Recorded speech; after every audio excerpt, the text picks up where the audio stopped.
Hello, hello, hello. This is the Real Gamer Me hitting you guys with some gaming information, gaming truths, my own experiences, and everything in there. I'm real. I'm a gamer. Bottom line, and I'm going to hit you guys with some cool stuff today. Some of the stuff that we're going to be talking about today is basically the history of Nintendo, and some of the Nintendo's achievements.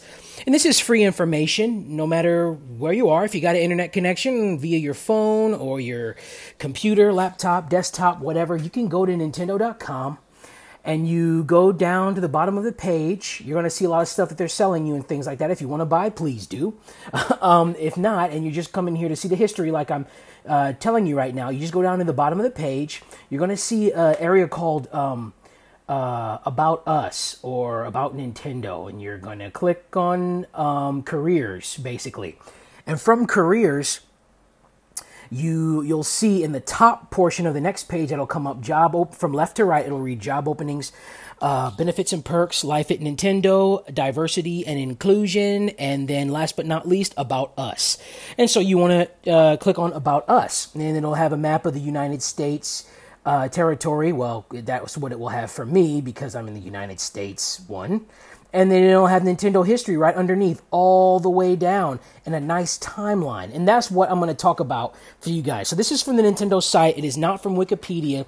And just for your guys' information, if you're really trying to get information on something, real, credible, scholarly information, even in colleges, they'll tell you, do not, I repeat, do not go to Wikipedia for it. The only time Wikipedia is okay that I would say, and even I wouldn't completely go with this, is it's a Wikipedia site, right? And it says it's locked, and people are paying to keep it locked so nobody puts in false, weird information, right? So, but even then, if you want to know something about something, you go to their website, you go to the source. That's just how it is. And that's how it should be with everything. If you want to know about Sears, you go to freaking Sears. If you want to know about Walmart, you go to the Walmart site. If you want to know about the Bible, you go and read the Bible. You know what I'm saying? Not other books or other movies or other things on the Bible. And it's the same with Nintendo, Sony, Microsoft, Xbox, the same dig it thing. If you guys want to know something about something, go to the source, okay?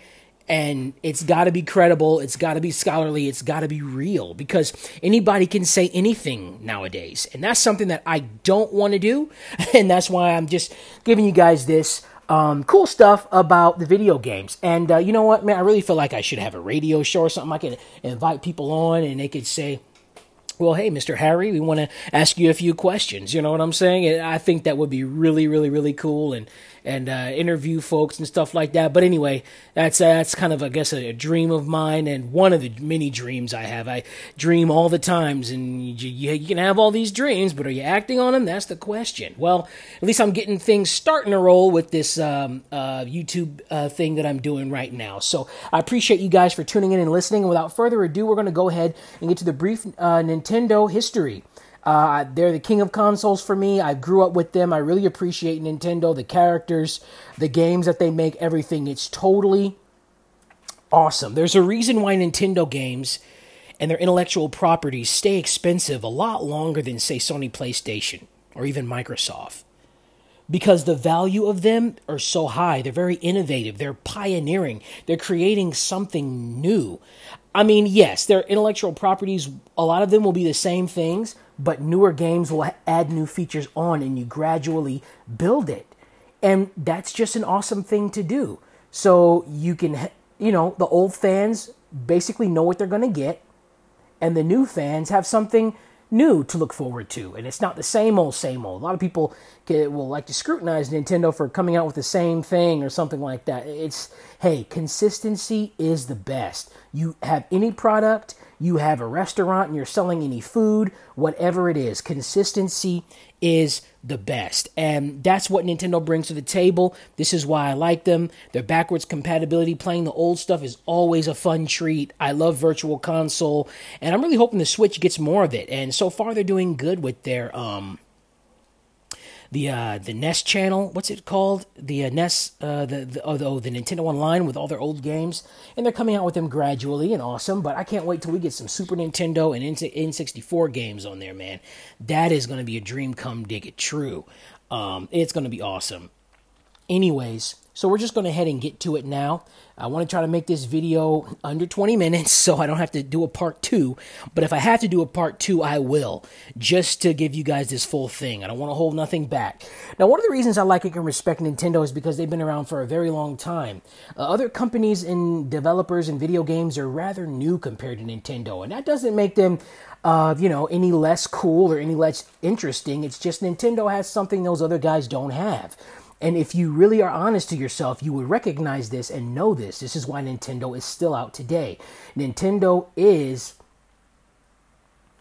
basically, they are the ones who can actually, along with Atari and a few others. Even Sega's been in the game for quite a while, but not as long as Nintendo. Nintendo can actually respectively be called,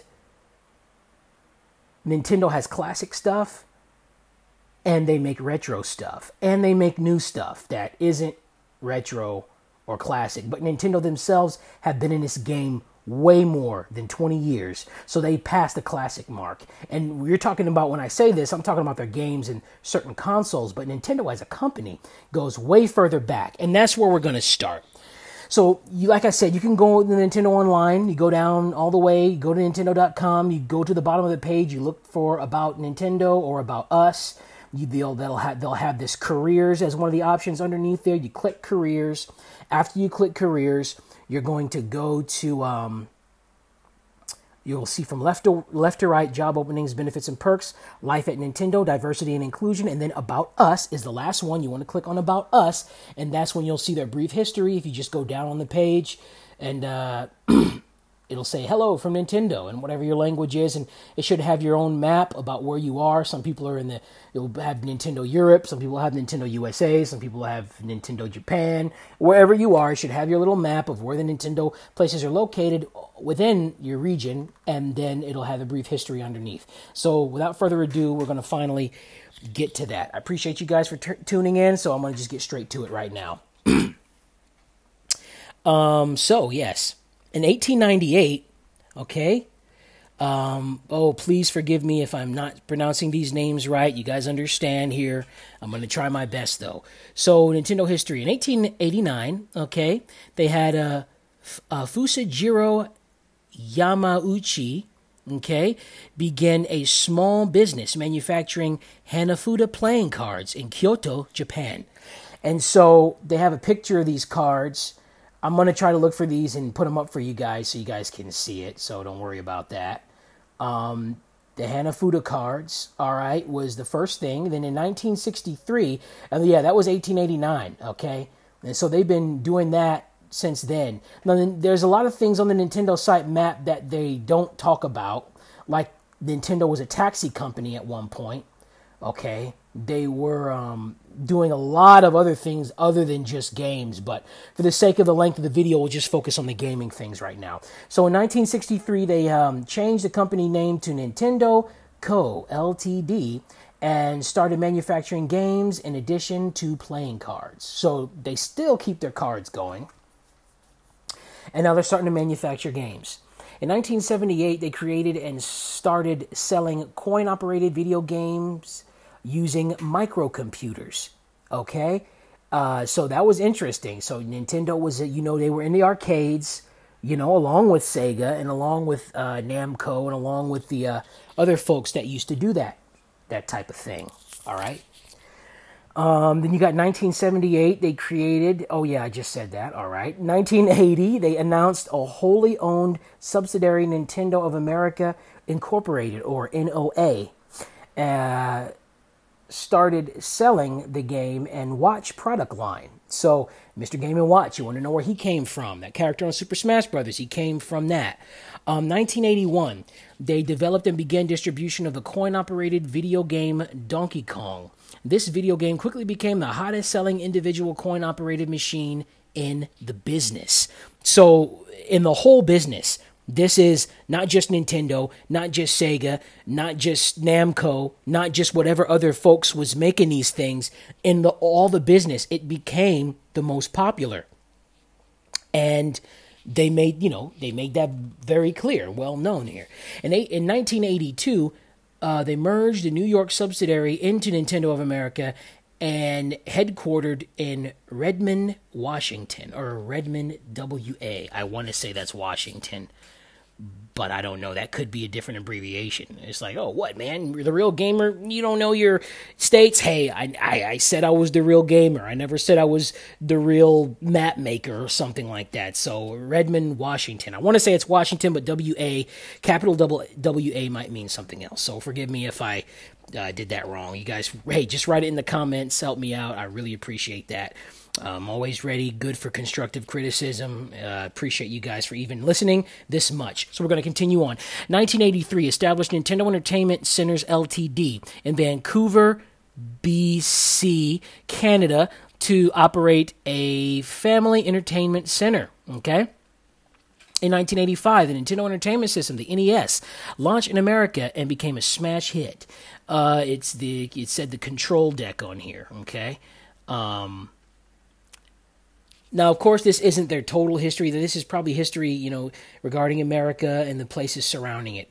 It's because they came out with their Famicom and the Super Famicom in Japan before the Nintendo Entertainment System. I do not have the exact year about that, but that's just a little something to add to this list. 1985, Mario was first introduced in the Super Mario Bros.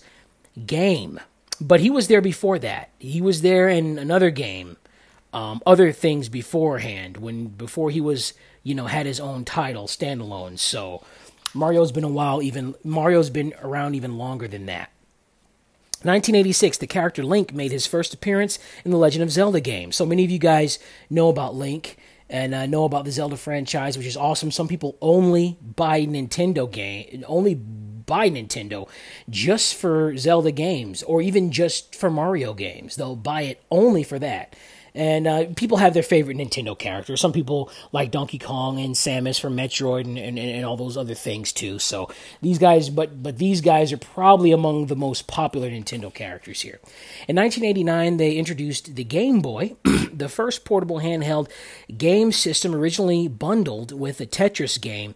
It was an instant phenomenon. Okay, in 1991, the 16-bit Super Nintendo Entertainment System, or the Super NES, was released in the U.S. In 1992, the powerful pink puff known as Kirby made his debut in the Nintendo in the Kirby's Dream Land game. Okay, in 1996, Nintendo 64, or the N64, was launched in the U.S. on September 29th, along with the critically acclaimed Super Mario 64 game. And there was many others, like 007 and GoldenEye, and Perfect Dark came out later, which was one of my favorite first-person shooters. Rare is an awesome company. It breaks my heart that they had to leave Nintendo, but I know if they could choose to stay, they would have, but something happened, went down where they had to go, or Microsoft bought them, or I don't know, something like that. Very happy, though, that Nintendo was able to keep Donkey Kong. That was an awesome thing. Glad they were able to do that. Okay, so moving on. In 1998, Nintendo introduced Game Boy Color. And then Pokemon, a breakthrough game concept for the Game Boy, was introduced to the world and generated a nationwide craze to catch 'em all. We all know that. Gotta catch 'em all. Gotta catch 'em all. Yeah. I was thinking about doing a poker rap song and posting it up.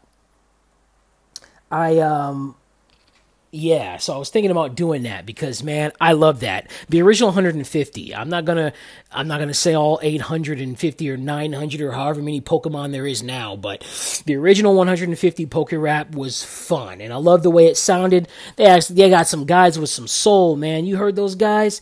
Man, those guys, I don't know if they were black or if they sounded black, but all I know is that those guys had some soul doing that original poker rap, man. They were singing a little bits and pieces in there, but they were rapping it out, and it was just awesome, man. Anyways, back to our timeline. 2001, they launched the Game Boy Advance and the Nintendo GameCube systems. The Nintendo GameCube was the first Nintendo system to use optical discs instead of cartridges for its games. And that was very true. They used a different size disc too because Nintendo wants to be different.